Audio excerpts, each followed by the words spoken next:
Parasites are reviled. Whether bugs or people or corporate shells, nobody likes a parasite. Parasites latch on to an unsuspecting host. They take what they want from them without a care in the world or a conscience. If the parasite is a bug, its motive is the innocent instinct to feed. But if it's a person or a corporation, the motive is always the same: greed. The greedy don't take what they need.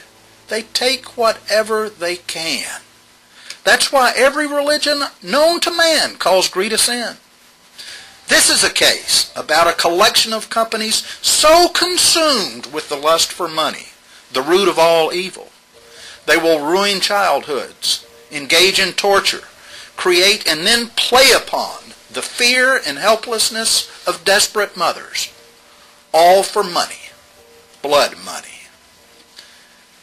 Ashley and Victor were filled with hope and enthusiasm as they prepared to move south from Maine. Ashley could look for a job at a car dealer, a profession she had enjoyed in the past, and Victor could try to launch a new career with an aunt that would allow him to make a living with his head instead of a back that was starting to give out. Lured Ashley and Victor with a tour of a bug-free and beautiful model unit. Presented with a form lease, they assumed it had lawful terms. What a mistake that turned out to be. But the lease itself was a trap. The landlord slipped in clauses it knew were illegal. But those illegal clauses scare folks, especially if you live paycheck to paycheck. One clause says the landlord cannot be held liable for its own negligence. In other words, Balboa and told this family and others negligent pest control was something the law allowed and they would have to live with it. That was a lie about the law, and the judge is going to tell the jury that. The other illegal clause says that if you withhold rent to save money to move, the landlord can enter your apartment while you're gone and take everything and leave you both homeless and without a pot to cook in. And that was a lie too. And the judge will tell the jury too. You see, when the jury is handed the lease, the judge will tell them those clauses are illegal, so the jury's not misled. Because it's the court's duty to interpret unambiguous clauses of a lease.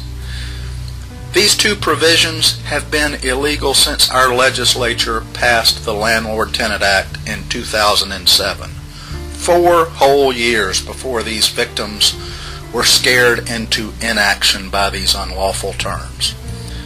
Balboa and its general agent in early 2010, when Ashley and Victor checked in, that bedbugs were awful and require special attention. They even had a written plan in place. The written plan laid out in simple terms what to do to detect infestations, because finding them early keeps people safe. The plan described how to fix the problem. The landlord just didn't follow the plan. Paul Bellow, Orkin's former technical director and Campbell Law's principal entomologist in this case, saw all this coming too. Bellow made himself one of the nation's foremost authorities on bedbugs. This pest management conference at Rutgers University is where the bug guys come to check out the latest in battling bedbugs. They're the hardest to get rid of. Once you get them, they require a lot of labor and a lot of work, and there's the creep factor. Paul Bellow specializes in fighting big-time infestations. He's so committed. I have bedbugs at home that I feed. I put them right here. You see those little red dots? He lets them feed on him every 8 weeks as part of his research. Paul Bellow knows bedbugs. He represents America's largest landlord, trains state regulators, advises the major pesticide makers, and even designs programs for the U.S. military. But above all else, one thing Bellow did will fascinate us all in the courtroom. Bellow trained the staff at Knox Pest Control, his former pest control company, about bedbug service.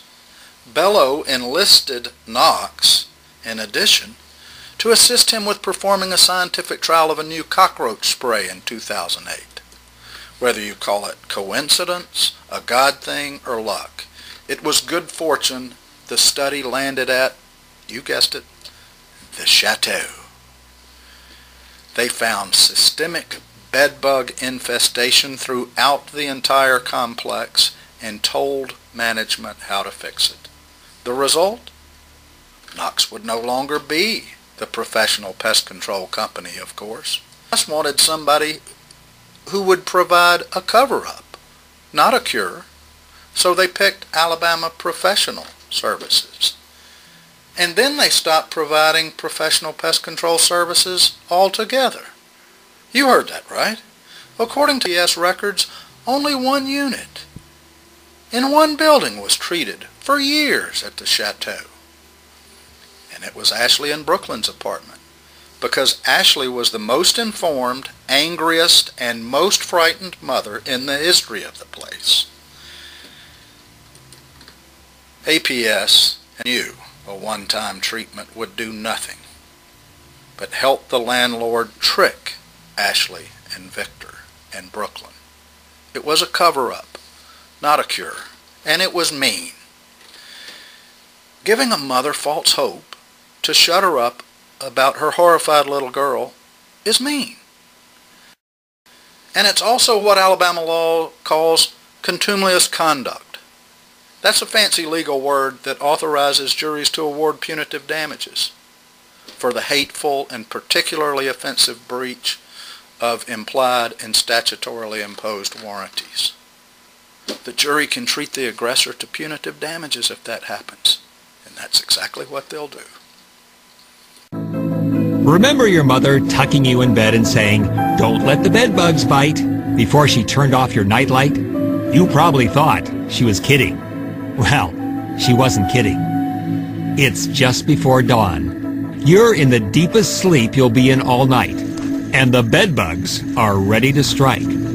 Bed bugs once lived in caves and sucked the blood of bats and your prehistoric ancestors.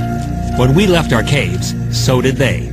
They sneak in through the tiniest cracks, the most minuscule openings. They even come in through an outlet. They know where you are because they can sense the carbon dioxide you exhale. You've got something they want: blood.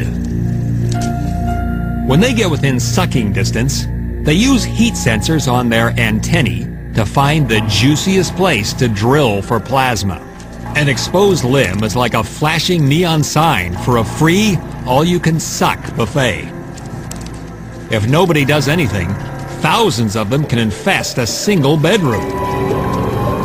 Like a safecracker opening a vault, the bedbug finds the perfect spot to hit the blood bank. Bedbugs have to drink blood to stay alive and breed. And Mother Nature is on the side of the bedbug. The bug administers an anesthetic so you don't wake up, as well as an anticoagulant, so your vital life essence will gush freely from your veins. And here's a cheery fact: a bedbug can drink 3 times its weight in a single meal. Talk about your big gulp. Here's something else to brighten your day. If you've got a serious infestation, you might get bitten 500 times in a single night. You might get an email